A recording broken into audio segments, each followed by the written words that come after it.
Iglesia Cristiana La Familia presenta un mensaje a la luz de la palabra, con el pastor Bernardo Ríos. A continuación.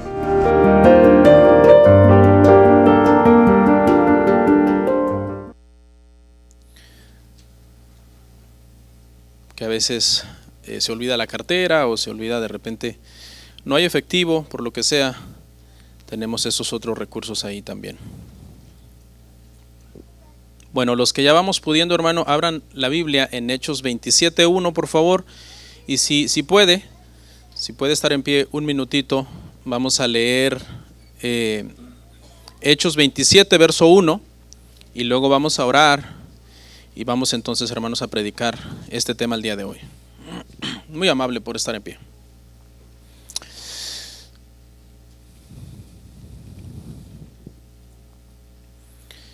Hechos 27:1 dice así: Cuando se decidió que habíamos de navegar para Italia, entregaron a Pablo y a algunos otros presos a un centurión llamado Julio, de la compañía Augusta. Amén. Oramos. Padre, muchas gracias por este día, un día lluvioso, pero eso no le quita lo hermoso. Eso no le quita el que sea una bendición, la lluvia, el clima, y poder estar aquí hoy, Señor. Gracias, Padre. Permite que tu palabra, Padre, sea como un fuego que pueda avivar nuestras vidas espirituales, que sea como una medicina, Padre, para nuestros huesos, espiritualmente hablando y literalmente hablando también, que sea como agua en el desierto para nuestras almas sedientas, que sea, Padre, como una lámpara en nuestro camino, que nos alumbra, que nos guía, que sea, Señor, como un dardo directo a nuestro corazón, que nos da temor, que nos da sabiduría para vivir, Padre. Te pedimos todo esto en el nombre de nuestro Señor Jesucristo, Padre Santo. Amén. Amén. Hermanos, con la ayuda del Señor vamos a ver todo el capítulo, son 44 versículos, pero vamos a ir a buen paso y avanzando este pasaje que es largo, tiene 44 versos, pero con la ayuda del Señor lo vamos a ver todo. El día de hoy, hermano, el tema se titula Pablo es enviado a Roma. Mire la laminita que hicimos ahí, pobre Pablo nadando. No es que se fue nadando a Roma, pero ya va a ver lo que le pasó en el camino. Pablo es enviado a Roma. Bueno, ese muñequito representa a Pablo, ¿no? Alguien va a decir, ¿quién le tomó una foto a Pablo hace 2000 años? No es Pablo, literalmente hablando. Hermanos, después de 3 juicios romanos del apóstol Pablo, hemos visto 3 juicios del apóstol Pablo, hermano. Uno en el capítulo 24 ante Félix, uno en el 25 ante Festo y uno en el 26 ante Agripa. Bueno, después de todo este trajín de 3 juicios de parte del apóstol Pablo, en donde en ninguno de ellos lo hallaron culpable de nada, finalmente Pablo es enviado a Roma, donde él había apelado necesariamente al César, ya que estaba en peligro su vida, y ahora es enviado para presentarse allá a defender su caso. Pero antes de que llegue a Roma, lo cual va a faltar todavía hasta el otro sermón para que lo veamos, vamos a ver lo que le tocó sufrir al apóstol Pablo, hermanos, en este viaje. Una de las características de este viaje de Pablo es que le tocó luchar en todo el tiempo y viajar en todo el tiempo en contra del viento. El viento se propuso de una y mil maneras impedirle a Pablo que llegara a Roma, hermano. Pero aunque Pablo tenía el viento en su contra, tenía a Dios a su favor. Y sabemos que Dios es el que mueve el viento, ¿no? Al final de cuentas, ni una hoja de un árbol se cae si no es bajo la voluntad del Señor. Ni un cabello se cae de nuestra cabeza si no es la voluntad del Señor. Ni un pajarillo se cae si no es bajo la voluntad del Señor. Y por cierto, la primera frase que dije, que ni una hoja de un árbol se cae, no es bíblico, ¿no? Pero lo hemos repetido tantos que ya creemos que es bíblica esa parte, ¿no? Pero nada más se refiere al cabello y a la vecilla, que no se cae al suelo, si no es la voluntad del Señor.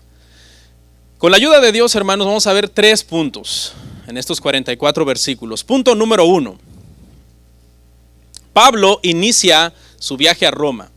Hechos 27, del 1 al 12. Punto número 2. La tormenta en el mar. Hechos 27, del 13 al 26. Y por último, el naufragio. Hechos 27, 27 al 44. Vamos a ver el punto 1, hermano, por favor. Pablo inicia el viaje a Roma. Lea conmigo, por favor, hermanos, Hechos 27, del 1 hasta el 12. Sígame ahí. Dice, cuando se decidió que debíamos navegar para Italia, entregaron a Pablo y algunos otros presos a un centurión llamado Julio, de la compañía Augusta. Y embarcándonos en una nave adramitena que iba a tocar los puertos de Asia, zarpamos. Estando con nosotros Aristarco, macedonio de Tesalónica. Al otro día llegamos a Sidón. Y Julio, tratando humanamente a Pablo, le permitió que fuese a los amigos para ser atendido por ellos. Y haciéndonos a la vela desde allí, navegamos a Sotavento de Chipre, porque los vientos eran contrarios. Habiendo atravesado el mar, frente a Cilicia y Panfilia, arribamos a Mira, ciudad de Licia. Y hallando allí el centurión, una nave alejandrina que zarpaba para Italia, nos embarcó en ella, navegando muchos días despacio y llegando a duras penas frente a Gnido, porque nos impedía el viento, navegamos a Sotavento de Creta, frente a Salmón. Y costeándola con dificultad, llegamos a un lugar que llaman Buenos Puertos, cerca del cual estaba la ciudad de Lasea. Y pasando mucho tiempo y siendo ya peligrosa la navegación por haber pasado ya el ayuno, Pablo les amonestaba diciéndoles: varones, veo que la navegación va a ser con perjuicio y mucha pérdida, no solo del cargamento y de la nave, sino también de nuestras personas. Pero el centurión daba más crédito al piloto y al patrón de la nave que a lo que Pablo decía. Y siendo incómodo el puerto para invernar, la mayoría acordó zarpar también de allí, por si pudiesen arribar a Fenice, puerto de Creta, que mira al nordeste y sudeste, e invernar allí. 12 versículos. Nos tardamos algo, son larguitos. Lo primero que vemos, hermanos, es que finalmente se decide que Pablo debía navegar a Italia. Y es entregado con un grupo de presos, hermano, a un centurión que se llama Julio, dice de una compañía que se llama Augusta. Finalmente, después de 3 juicios, después de mucha espera, después de estar retenido injustamente, hermanos, ahora se ha decidido entonces que Pablo se presente ante el emperador.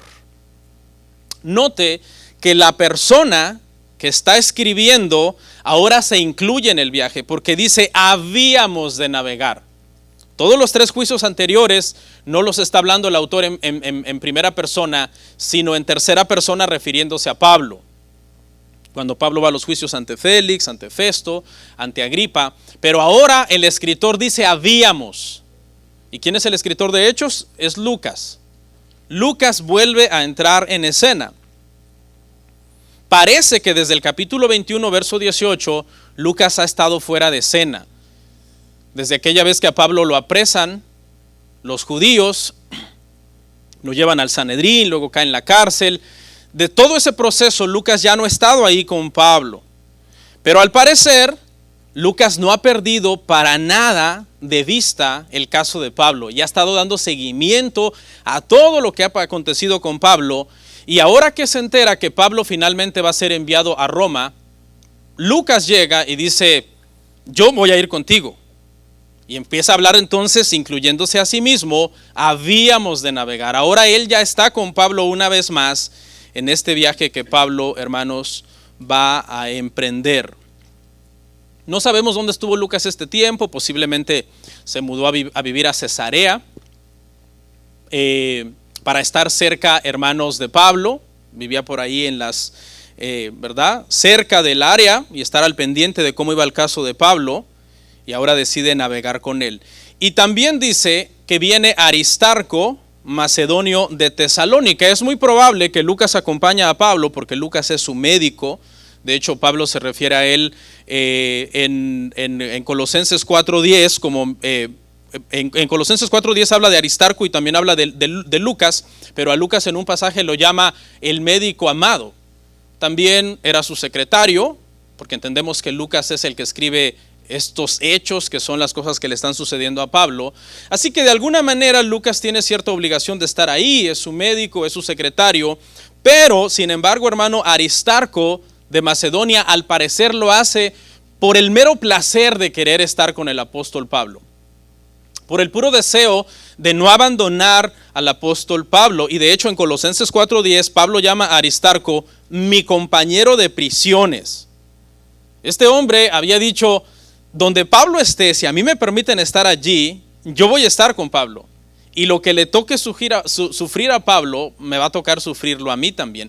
Y entonces cuando Pablo es puesto en la cárcel, también Aristarco sigue a Pablo, hermanos, hasta la cárcel. Este es un pasaje, hermanos, que habla de esa lealtad a nuestros hermanos en Cristo, de esa fidelidad y de esa honra específicamente a los ministros, ¿no? Porque Pablo es un apóstol, es un ministro del Señor, y la Biblia dice claramente que cuando los ministros son buenos obreros que se presentan de una forma aprobada ante el Señor, pues hay que darles honra y hay que darle respeto a estos ministros. Y la tradición dice, la Biblia no dice, pero la tradición dice que Aristarco siguió a Pablo hasta el martirio.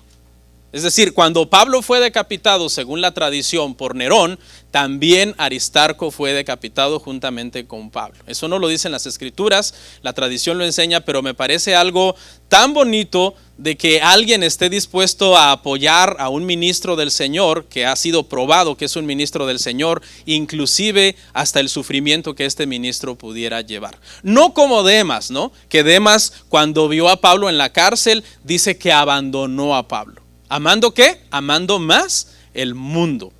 Pero Aristarco, amando más al ministerio y al llamado de Cristo a su vida, sigue a Pablo hasta el martirio. Me pareció muy interesante. Dice que llegaron a un lugar donde Julio le dio permiso a Pablo de estar con los amigos y que lo atendieran. Y dice que este hombre Julio trataba humanamente a Pablo.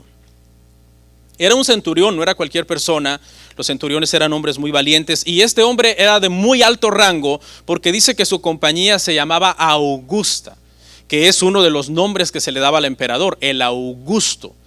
Y algunos comentaristas dicen que esta entonces era una compañía especial que de alguna forma tenía relación con las provincias y directamente con el emperador.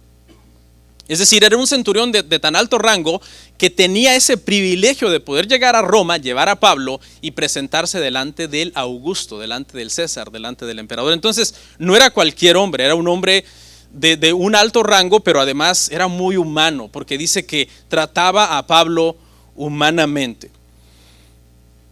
Ahora, para ser honestos y fieles a la verdad, también tenía su compromiso de cuidar a Pablo, porque si algo le pasaba a Pablo, él era culpable y el castigo que iba a recibir el preso lo recibía el soldado que estaba a cargo del preso. Le convenía entonces de otra manera cuidar que Pablo estuviera bien y tratarlo humanamente, porque cualquier cosa mala que le pasara a Pablo podía afectar directamente su persona. Al otro día, dice, llegaron a Sidón, pasaron por Chipre, Cilicia, Panfilia, llegaron a Mira de Licia y encontrando allí una nave alejandrina que zarpaba para Italia, nos embarcamos en ella. Estos temas es mejor verlos en un mapa. Si usted tiene una Biblia de estudio que tiene mapas y usted va rapidito, sin quedarse ahí a leer los mapas y checa este viaje, algunos lo marcan como el cuarto viaje de Pablo, o viaje de Pablo a Roma, usted se va a dar cuenta todo el desvío que hacen desde Cesarea, como en lugar de irse directamente para Roma y para Italia, por el viento, tienen que pasar por estas ciudaditas que le estoy mencionando aquí, de Cilicia, de Chipre, de Panfilia, porque precisamente el viento los va arrastrando en esa dirección y tienen entonces que rodear dos islas grandes, como la primera, Chipre, de donde era Bernabé, y después llegan a Creta, que es donde vamos a estar viendo este punto 1, prácticamente todo eso sucede en Creta. No vamos a hacerlo así, no es un salón de clases, es un sermón, no voy a darles una ilustración con mapas y geografía bíblica, etcétera. Pero si usted lo ve rapidito, lo único que quiere ilustrar este punto es el viaje el viaje en donde tuvieron que ir sorteando de alguna manera las costas y las islas y luchando contra el viento, en un viaje que entonces no resultó un tiro directo para Roma, sino un tiro de ir luchando prácticamente y batallando contra el clima. Eso es prácticamente lo que tenemos que ver en esa parte. Llegaron a un lugar, y dice que allí se embarcaron en una nave alejandrina. Siempre que la Biblia nos hable de Alejandría o de algo alejandrino, se refiere a Egipto, Egipto, el actual Egipto. Y lo que se cree entonces es que esta nave que se dirigía a Roma es un carguero de trigo. Más adelante confirmamos, cuando llegamos más adelante, y vemos que tuvieron que arrojar el trigo porque se estaba hundiendo la nave.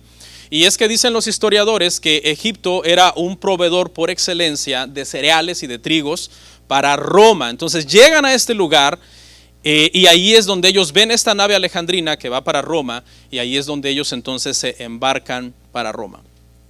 ¿Qué pasó? Navegaron muchos días, despacio y con mucha dificultad, hasta llegar a buenos puertos.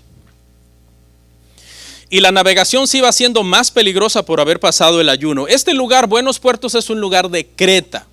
Y aquí surge un poco de confusión si uno no conoce el mapa, porque mientras que Pablo no quiere que se vayan de Buenos Puertos, al final el capitán del barco, el centurión y el dueño del barco deciden irse de Buenos Puertos, pero sigue siendo Creta.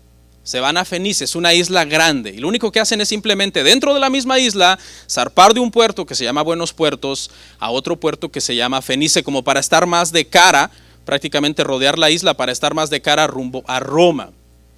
Y ese fue el error que se cometió.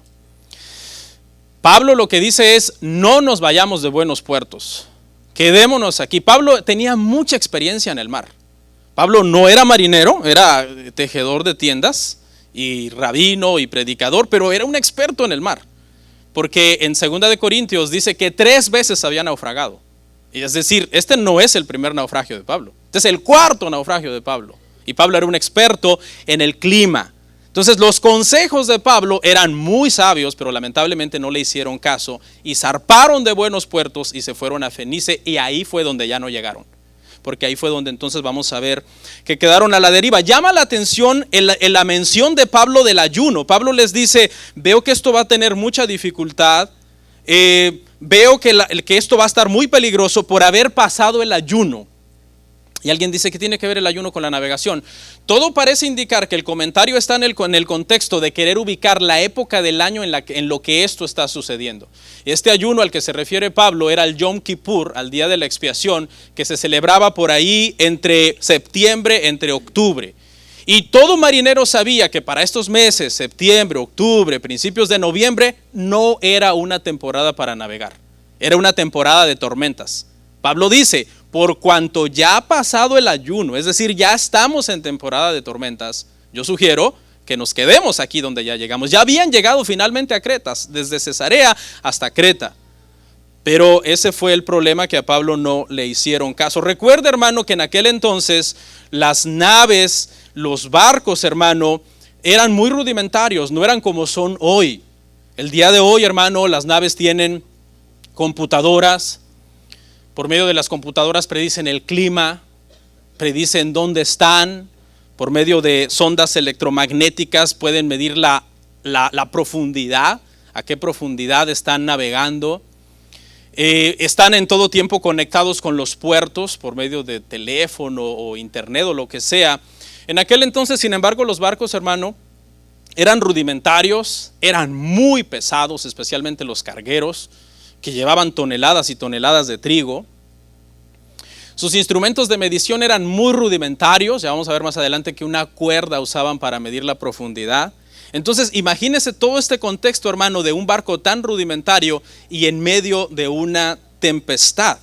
Navegar en esta época, finales de octubre, de septiembre, de noviembre, era una locura con ese tipo de barcos. Unos barcos de vela arrastrados por el viento. Y Pablo está sugiriendo no lo hagamos. Navegar en ese entonces, en esa época del año, que es lo que Pablo está tratando de determinar al mencionar el ayuno, era solo para valientes. Y aún los más valientes, hermano, ya vamos a ver, temblaban de miedo ante las tempestades en el mar. Esos marineros altos así, con una pata de palo y un parche así, ¿verdad? Y un diente de bronce, y temblaban en el mar, hermano, ante una tempestad como las que se levantaban en el mar en aquel entonces bajo estas circunstancias. Pablo les dijo: veo que la navegación va a ser con mucho perjuicio y mucha pérdida, no solo de cargamento y de la nave, sino también de nuestras personas. Pablo anticipa el desastre. Pablo dice: esto me huele a mi cuarto naufragio. Ojalá y me hagan caso estos, porque Pablo no tiene la última palabra y porque Pablo es solamente un preso más. Y Pablo sugiere: no zarpemos de buenos puertos. ¿Pero qué pasó? Pero el centurión dio más crédito al piloto y al patrón de la nave que a Pablo. Obviamente, ¿no? O sea, Pablo sí sabía del mar, pero no va a saber más que el capitán del barco. ¿Cómo va a saber más que el patrón del barco? Y finalmente él no es el centurión, es el centurión, el hombre de más alto rango, y él tiene la última palabra, hermanos, en este viaje. Aparentemente hay prisa a pesar de la tormenta, porque el patrón del barco, el propietario del barco, ha sido contratado. A él le han rentado su barco para llevar un cargamento a Roma. A él le urge salir de ese compromiso, porque entre más rápido llegue a Roma, entreguen el cargamento, él está libre de su compromiso y ha ganado el dinero por la renta de su barco. Por otro lado, el capitán pues ha sido contratado o subcontratado, en este caso por el dueño del barco, para pilotear la nave y hacer el viaje. Y también el centurión, obviamente, hermanos, que es el hombre de más rango militar en este caso, es el que hace caso entonces a estas dos personas que lo influencian más que Pablo. La tormenta en el mar, punto número 2. Punto número 2, la tormenta en el mar. Y soplando una brisa del sur, Hechos 27, 13 al 26, Hechos 27, 13 al 26. Y soplando una brisa del sur, pareciéndoles que ya tenían lo que deseaban, levaron anclas e iban costeando Creta. Pero no mucho después dio contra la nave un viento huracanado llamado Euroclidón. Hasta el nombre está feo. Y siendo arrebatada la nave y no pudiendo poner proa al viento, nos abandonamos a él y nos dejamos llevar. Habiendo corrido a sotavento de una pequeña isla llamada Clauda, con dificultad pudimos recoger el esquife. Una vez subido a bordo, usaron de refuerzos para ceñir la nave y teniendo temor de dar en la sirte, arriaron las velas y quedaron a la deriva. Pero siendo combatidos por una furiosa tempestad, al siguiente día empezaron a alijar. Y al tercer día, con nuestras propias manos arrojamos los aparejos de la nave, y no apareciendo ni sol ni estrellas por muchos días, y acosados por una tempestad no pequeña, ya habíamos perdido toda esperanza de salvarnos. Entonces Pablo, como hacía ya mucho que no comíamos, puesto en pie, en medio de ellos dijo: habría sido por cierto conveniente, oh varones, haberme oído, y no zarpar de Creta tan solo para recibir este perjuicio y pérdida. Pero ahora os exhorto a tener buen ánimo, pues no habrá ninguna pérdida de vida entre vosotros, sino solamente de la nave, porque esta noche ha estado conmigo el ángel del Dios de quien soy y a quien sirvo, diciendo: Pablo, no temas, es necesario que comparezcas ante César, y he aquí Dios te ha concedido todos los que navegan contigo. Por tanto, oh varones, tened buen ánimo, porque yo confío en Dios, que será así como se me ha dicho. Con todo, es necesario que demos en alguna isla. Dice que no muchos días después, es decir, lo que Pablo, hermanos, dijo que iba a pasar, no tardó mucho tiempo en pasar. Fue rapidito, que lo que Pablo había predicho que iba a suceder, sucedió. Una tormenta conocida. Ya los marineros sabían de esta tormenta Euroclidón. Las dos palabras euro y clidón se refiere a dos vientos que chocaban. Un viento del este y un viento del norte. Y cuando estos vientos chocaban, hermano, hacían una tormenta terrible. Dice que era una tormenta muy fuerte la que estaba prácticamente azotando la nave. Y la nave fue arrebatada, dice, de tal forma que esos marineros, hermano, no pudieron controlarla y simplemente tuvieron que abandonarse al clima, dejarse llevar por la corriente, por los vientos. Quedaron sin control, quedaron prácticamente a la deriva. Teniendo temor, dice, de dar en la sirte, arriaron las velas y quedaron entonces a la merced del clima, hermano. Esta sirte era un famoso y conocido cementerio de barcos que existía cerca de las costas de África. Todavía estaban muy lejos de las costas de África, pero como ya habían perdido la noción de su ubicación, pensaron que posiblemente la tormenta los iba a arrastrar. Era un banco de arena prácticamente en donde las naves, cuando llegaban ahí, quedaban enterradas y todo mundo moría. No había forma prácticamente de salir. Le tenían pavor los marineros a la sirte, le llamaban el cementerio de barcos. Imagínense, o sea, era algo, caer en ese lugar era terrible. Y ese era precisamente el temor de todos, hermano. Vea que aquí en este grupo de gente hay de todo. Mira, hay soldados de dos rangos. Soldados a la orden de Julio como soldado de alto rango. Está el capitán del barco, pero también hay marineros sometidos a las órdenes del capitán. Está el dueño del barco. Está Pablo, que es un misionero, que es un cristiano, pero también está Lucas, que es un médico, pero también está Aristarco, que es un cristiano. En fin, había mucha gente. Más adelante vemos el número de personas, 276 personas, más trigo, más todos los aparejos de la nave, que eran instrumentos rudimentarios de medición para el barco. Era un barco pesado y todo olía, hermano, a desastre. Siendo golpeados por una furiosa tempestad, dice que comenzaron a alijar el barco. Alijar, otra forma de decir alijar es aligerar. Comenzaron entonces a arrojar parte del cargamento, no todo el cargamento, pero parte del cargamento. Es decir, solamente querían aligerar el barco y algunos aparejos, que se refería a este tipo de cosas que el barco usaba de repente, que eran instrumentos de menor importancia, que se podían deshacer de ellos y que no eran necesariamente obligatorios tenerlos en el barco. No apareciendo ni sol ni estrellas por muchos días, ya habíamos perdido toda esperanza de salvarnos. Es decir, al no haber sol, al no haber estrellas, eso significa que estaba nublado día y noche. ¿Y qué más? Que perdieron todo sentido de ubicación, porque las estrellas era una manera de ubicarse para los marineros en aquel entonces. Era gente muy sabia, ¿no? Porque si hoy alguien me dice, mira las estrellas y ve dónde estás, no tengo ni idea. No, eran muy conocedores de los tiempos, las estaciones y las estrellas, etcétera. Entonces, hermano, imagínese, hermano, o sea, el escenario es terrible: lluvia, oscuridad, mareos por el constante bamboleo del barco en las olas, el no poder tener estabilidad, el no ver esperanza, el estar a la deriva. Dice que ya habían perdido toda esperanza, hermano, de salvarse. Hasta el más experimentado marinero a este punto había perdido ya toda esperanza. O sea, no, por mi experiencia, no, de esta no salimos, vamos a morir todos. Y entonces dice que ya hacía mucho tiempo que no comían, obviamente. ¿O quién va a decir, ay, tengo un montón de hambre, cuando sabe que ya está a punto de morir, 2-3 días le quedan en esa nave? O sea, se les fue el ánimo, se les fue el apetito, aparte los mareos, aparte, hermano, poder cocinar en esas condiciones. Era una situación, hermano, bien triste.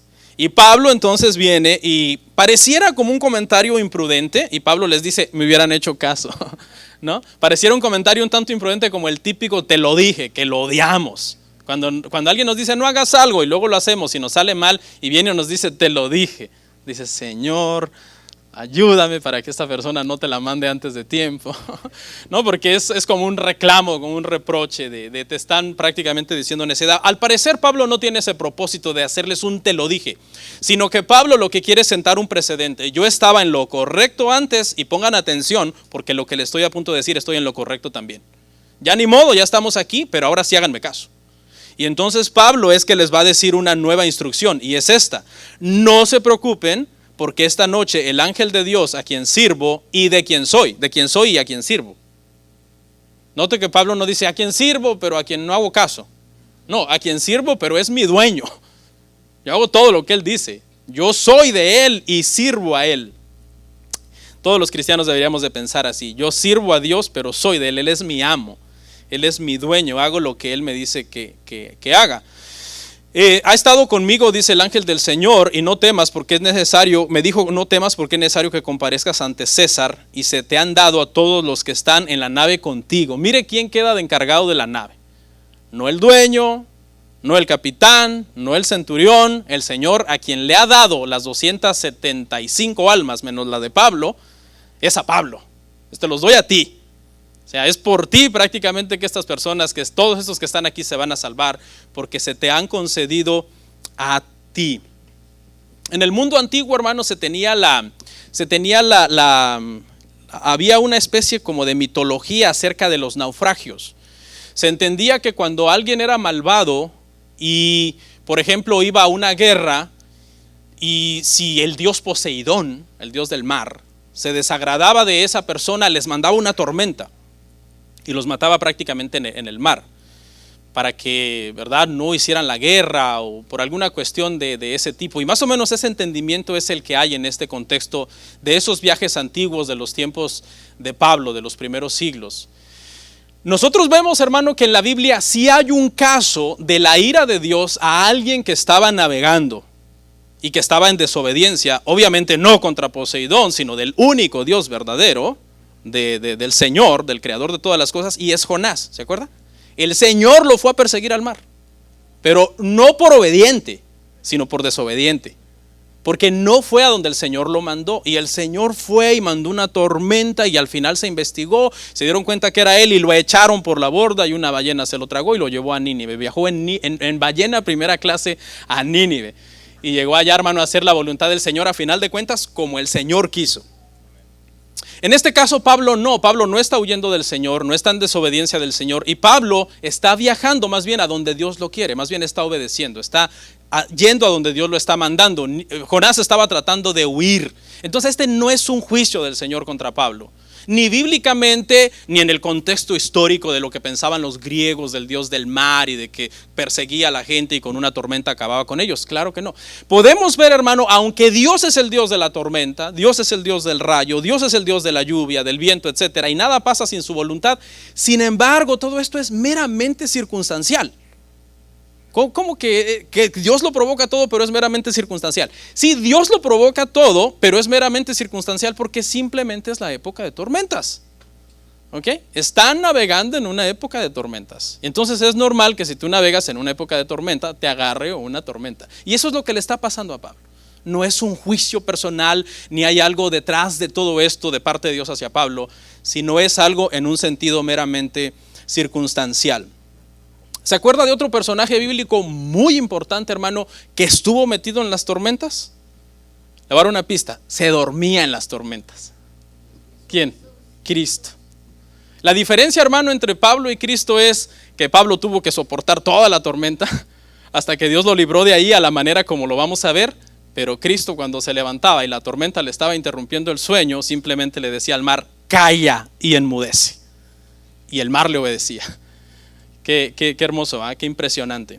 Como muchos siervos de Dios, cuando hicieron un milagro, fue porque Dios hizo el milagro a través de ellos, pero cada vez que Cristo hizo un milagro, Cristo usó de su propio poder para hacer el milagro, porque Él es Dios. Por tanto, varones, fíjese, tened buen ánimo. ¿Cómo hace falta a veces un líder? Alguien que cuando todo mundo ha perdido esperanza, 276 personas han perdido esperanza, se levante alguien y diga: todo va a estar bien. Tened ánimo. 2 veces les dice: tened buen ánimo una vez, tened buen ánimo 2 veces. Hace falta gente así. Gente que tiene una relación con Dios, una comunicación con Dios, y que en medio, hermano, de los peores tiempos en nuestra vida, nos agarre del hombro, nos agarre firme a veces y nos sacuda para que despertemos y nos mire a los ojos y con convicción nos diga: tranquilo, Dios está con nosotros. ¿Cuántos dicen amén? Dios nos va a sacar de esto. Dios tiene el control de todo lo que ha pasado. Al parecer no hay esperanza.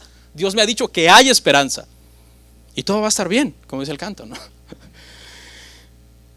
Ahora, ¿significa esto que todo estaba arreglado? Ya el ángel del Señor estuvo conmigo, tranquilos, me ha dicho que ninguna vida se perderá. Eso no significaba que todo iba a estar fácil.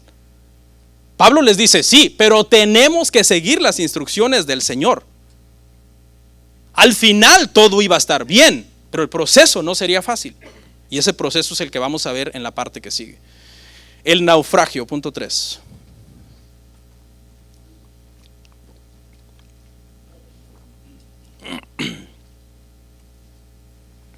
Lea conmigo Hechos 27, del 27 al 44. ¿Listo? Venida la 14ª noche, y siendo llevados a través del mar Adriático, a la medianoche los marineros sospecharon que estaban cerca de tierra. Y echando la sonda, hallaron 20 brazas. Y pasando un poco más adelante, volviendo a echar la sonda, hallaron 15 brazas. Y temiendo dar en escollos, echaron 4 anclas por la popa y ansiaban que se hiciese de día. Entonces los marineros procuraron huir de la nave y echando el esquife al mar, aparentaban como que querían largar las anclas de proa. Pero Pablo dijo al centurión y a los soldados: si estos no permanecen en la nave, vosotros no podéis salvaros. Entonces los soldados cortaron las amarras del esquife y lo dejaron perderse. Cuando comenzó a amanecer, Pablo exhortaba a todos que comiesen, diciendo: este es el 14º día que veláis y permanecéis en ayunas, sin comer nada. Por tanto os ruego que comáis por vuestra salud, pues ni aun un cabello de la cabeza de ninguno de vosotros perecerá. Habiendo dicho esto, tomó el pan y dio gracias a Dios en presencia de todos, y partiéndolo comenzó a comer. Entonces todos, teniendo ya mejor ánimo, comieron también. Y éramos todas las personas en la nave 276, y ya satisfechos aligeraron la nave echando el trigo al mar. Cuando se hizo de día no reconocían la tierra, pero veían una ensenada que tenía playa, en la cual acordaron varar, si pudiesen, la nave. Cortando pues las anclas, las dejaron en el mar, largando también las amarras del timón, e izada al viento la vela de proa. Enfilaron hacia la playa, pero dando en un lugar de 2 aguas, hicieron encallar la nave, y la proa hincada quedó inmóvil, y la popa se abría con la violencia del mar. Entonces los soldados acordaron matar a los presos, para que ninguno se fugase nadando. Pero el centurión, queriendo salvar a Pablo, les impidió ese intento, y mandó que los que pudiesen nadar se echasen los primeros y saliesen a tierra, y los demás parten tablas, parten cosas de la nave. Y así aconteció que todos se salvaron saliendo a tierra. Wow, qué bonita historia. Venida la 14ª noche, 14 días después, hermano, de noche, en la oscuridad, sospecharon que estaban en tierra. Un viaje, hermano, que debió de haber durado aproximadamente, según marineros, un día, duró 14 días, obviamente porque estaban a la deriva. Habían salido de buenos puertos hacía 14 días. 14 días hacía que Pablo les dijo: no nos vayamos de aquí. Yo veo que este viaje va a ser con perjuicio para nuestras vidas, para la nave. Ahí el Señor todavía no le ha hablado de sus vidas, ¿no? Para nuestras vidas, nuestras personas, la nave, el cargamento, etcétera.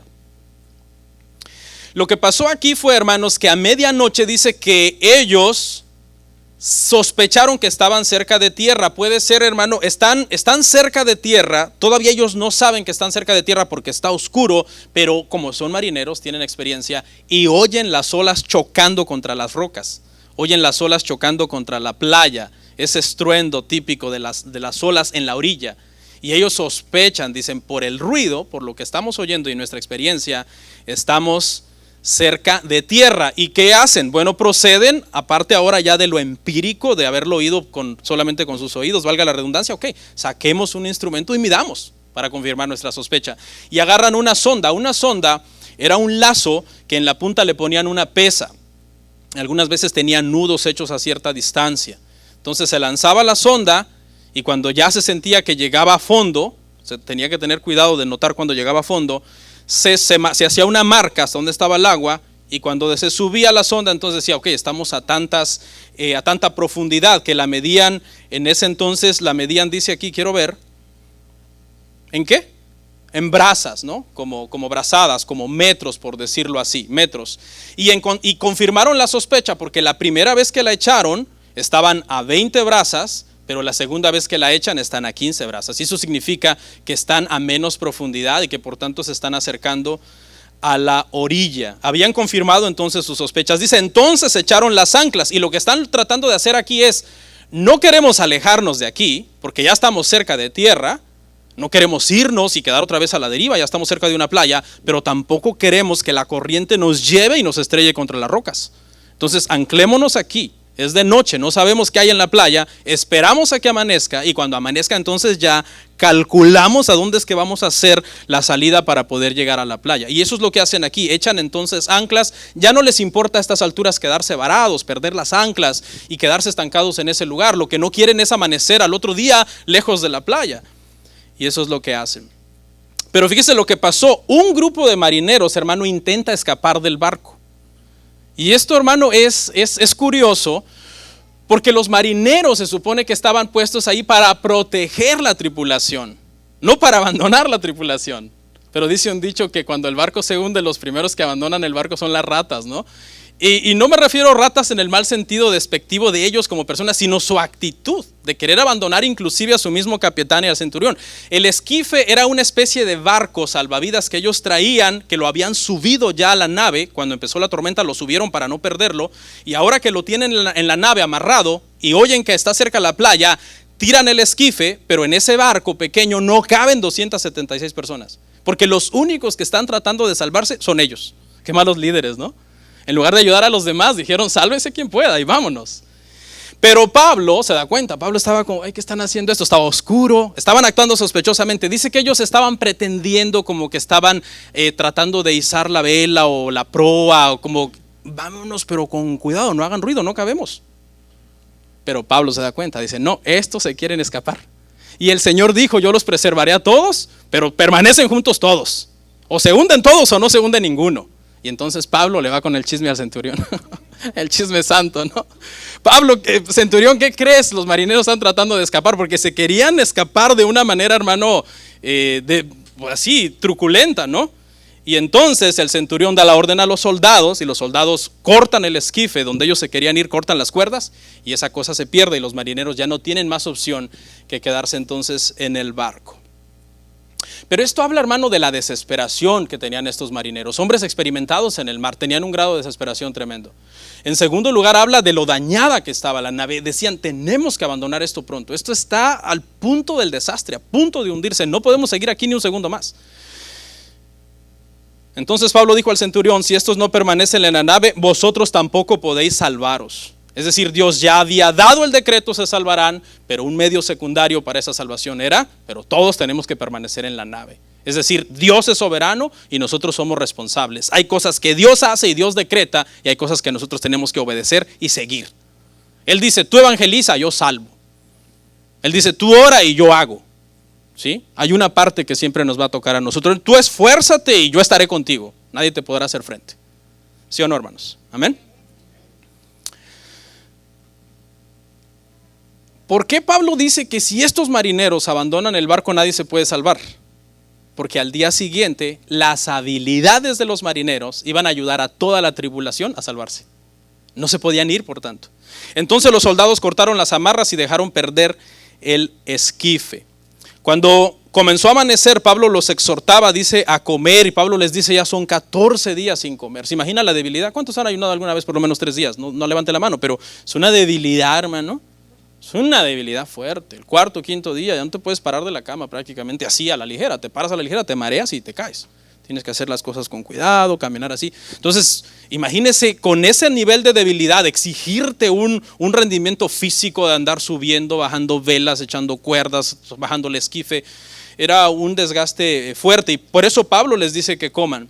Porque al día siguiente se iba a ocupar toda la fuerza que ellos tuvieran físicamente para poder escapar de la nave. Al final de cuentas sí iban a escapar de la nave, pero no a medianoche como los marineros lo querían hacer. Iban a escapar de la nave al día siguiente y todos juntos, de la manera que todo el grupo iba a establecer. Cuando se hizo de día no reconocían la tierra, entonces cortaron las amarras de las anclas e izaron las velas y se dirigieron rumbo a la playa. Amanece, tienen luz y ahora sí tienen un target, tienen un blanco. Que aquí hay escollos de piedras, nos metemos por ahí, está mal. Aquí no sabemos, se ve la arena, la profundidad está dudosa, vámonos aquí. Se pusieron un blanco y una vez que se propusieron el blanco, cortaron las anclas, que era la que tenía sujeta al barco, izaron la vela y se dirigieron hacia ese lugar. En eso estaban las cosas cuando se enterraron en un banco de arena. Y ahí fue donde entonces una parte del barco se enterró y la otra se rompía con las olas, y fue entonces donde tuvieron prácticamente que escapar, como dijo al final el centurión y el capitán. Pero antes de que eso suceda, hermano, cuando esto pasa y ya están más cerca de la playa y el barco está a punto de romperse, mire lo que pasó. Entonces los soldados iban a matar a los presos para que no se fugaran, pero el centurión, queriendo salvar a Pablo, lo impidió. Al parecer los soldados romanos procedían de esta manera algunas veces, porque era mejor que los mataran a que se les escaparan. Que se les escaparan los presos era algo que les traía muchísimo castigo a los soldados. Entonces es en este contexto en sí que era como un deber, era como un procedimiento de rutina. En lugar de que se nos escapen, matémoslo. Ya estamos más cerca de la playa, había varios presos, se nos escapan, tenemos que pagar con nuestra vida. Pero Pablo le quería salvar la vida ¿a quién? Note que no dice a Lucas, no dice a Aristarco. Eran buenos cristianos, pero no dice que Lucas y Aristarco. Había otros hermanos ahí, otros cristianos, otros presos. No, Julio le quiere salvar la vida a Pablo. ¿Y esto de qué habla? Esto habla de la gran marca que ya Pablo ha dejado en la vida de Julio. Se ha dado cuenta que es un hombre de Dios, un hombre que sabe lo que dice, que es muy prudente en sus palabras, que si se le hubieran hecho caso desde un principio, no hubiera sucedido lo que sucedió. Y entonces respeta de alguna manera el rango que el apóstol tiene y que ha ganado porque la gracia de Dios, hermanos, ha estado con ellos. Con él, todas las instrucciones que ha dado Pablo han sido prudentes, han sido muy acertadas. Y le salvó la vida entonces al apóstol Pablo. Y gracias a Pablo se salvaron todos los demás presos que estaban en ese lugar. Y por último, mandó que se fueran los que pudieran nadar, luego otros en tablas, y aconteció que todos, escuche bien, todos se salvaron a tierra. ¿Qué les dijo Pablo? El Señor me dijo que ni aún un cabello de su cabeza perecerá. Todos se salvan al final, pero tenían que hacer las cosas tal y como el Señor, hermano, se las había mostrado a Pablo. 276 almas que el Señor le entregó a Pablo en su mano. Aquí no estamos hablando de salvación del alma, pero sí de salvación de la persona, pero son almas de todos modos que se salvan, hermano. Y entonces vemos cómo todo este viaje, a pesar de que fue en contra del viento, siempre fue en la voluntad de Dios, y aunque el viento soplaba para otra dirección, Dios lo salvó al final, donde llegaron, hermanos, hasta esta isla, y vemos a Pablo entonces acabando como el dueño del barco, el capitán del barco y el que tiene más autoridad que el centurión del barco y el cristiano más pesado en el barco, porque precisamente se salvaron todos gracias a él, y todos los presos se salvaron porque Julio no quería que los mataran a él. Y termina el libro y termina el capítulo entonces como con una frase de respiro. Se salvaron todos. Vamos a orar.